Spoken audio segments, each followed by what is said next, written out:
Hello, welcome to the Tuesday Theology Study. And I'm going to keep this video as brief as possible because last week there was an abundance of videos and some were a bit long, and I just don't want to heap burdens on anybody, so I'm going to try to keep them a little brief this week to give everyone a break. So we've been talking about that question, did Jesus descend into hell? And we spent last week talking about the passage from 1 Peter chapter 3. And I want to complete that discussion by looking at the common ground between Noah and Peter's readers. The purpose of that is establishing context. Because we realize there's a reason Peter's mentioning Noah. And it's because there's common ground between his audience and the struggles Noah was going through during that time of building the ark and the various challenges. So we want to look at that. But let me reread 1 Peter chapter 3, verses 18 through 20, just to remind us of what we're talking about. It said, Christ himself suffered when he died for you, and with that one death he paid for your sins. He was not guilty, but he died for people who are guilty. He did this to bring all of you to God. In his physical form he was killed, but he was made alive by the Spirit. And by the Spirit he went and preached to the spirits in prison. Those were the spirits who refused to obey God long ago in the time of Noah. God was waiting patiently for people while Noah was building the big boat. And only a few, 8 in all, were saved in the boat through the flood water. So we see there that that passage really is referencing the idea that in the Spirit Christ was preaching to people, giving them an opportunity, even though they rejected the opportunity and went to hell, and they are now spirits in captivity. I've spoken a great deal about that. But looking at the comparison between Noah and Peter's readers, I want to briefly go through that. It says in Noah we see a righteous minority. And so, Noah's preaching in his family, and he's a righteous minority and an unrighteous majority.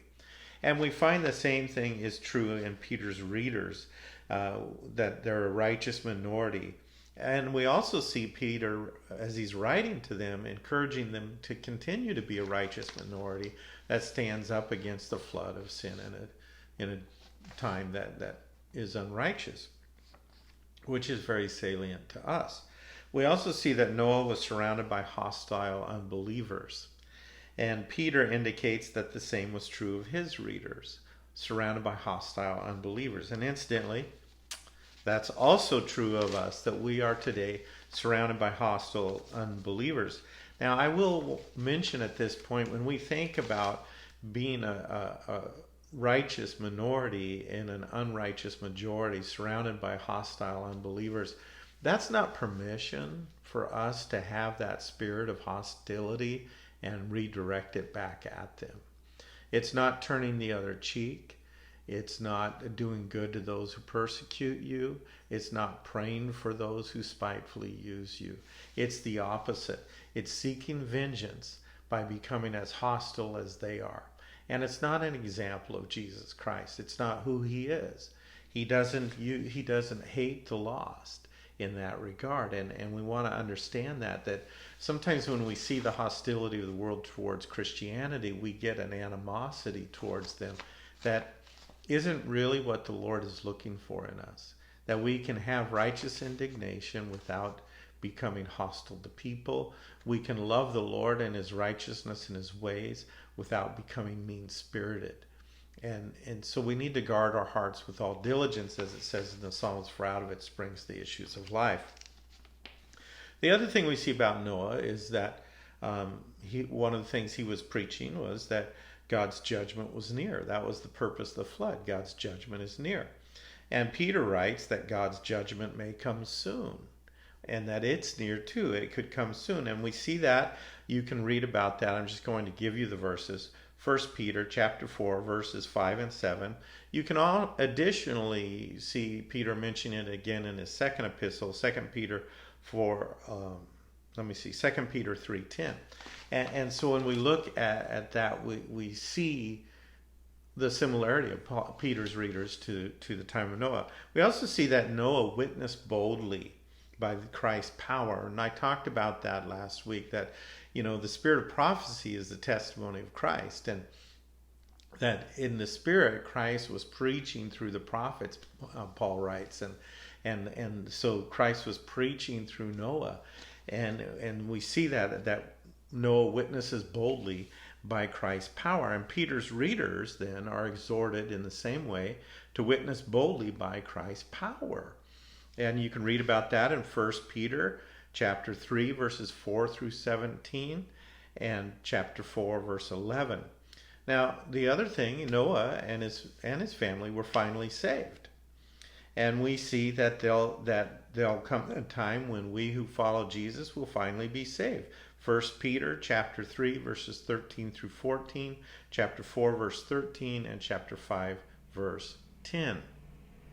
And so we see this contextual comparison between what was going on with Noah and what was going on with Peter's readers. And the significance of that to us is that it is the kind of thing that God's faithful will always have to deal with. That if you're going to march to the beat of God's drum instead of the world's drum, you're going to have to deal with these things. And we want to remain faithful to that, remembering that the preaching has gone out, and if you don't listen to it, you end up in captivity. Now this concludes our discussion of 1 Peter chapter 3, verses 18 through 20. And what we see contextually is that the more likely interpretation is that the Spirit of Christ preached through Noah to those now captive who wouldn't listen. And to this point, we've looked at 4 of the scriptures people use to argue that Christ descended into hell, only to find that that's not what they really are saying. Now we're going to look at the last one very quickly today, and that 5th and final passage that people love to use to argue that Christ descended into hell. It's 1 Peter chapter 4, verse 6. Let me just read that. For to this end also the gospel was preached to the dead, that they might be judged according to men in the flesh, but might live according to God in the Spirit. A lot of people argue, well, the preaching of the dead, that's the second chance theory, and so on and so forth. The question is, does this passage indicate that Christ went into hell to preach to those who had died? Well, it doesn't.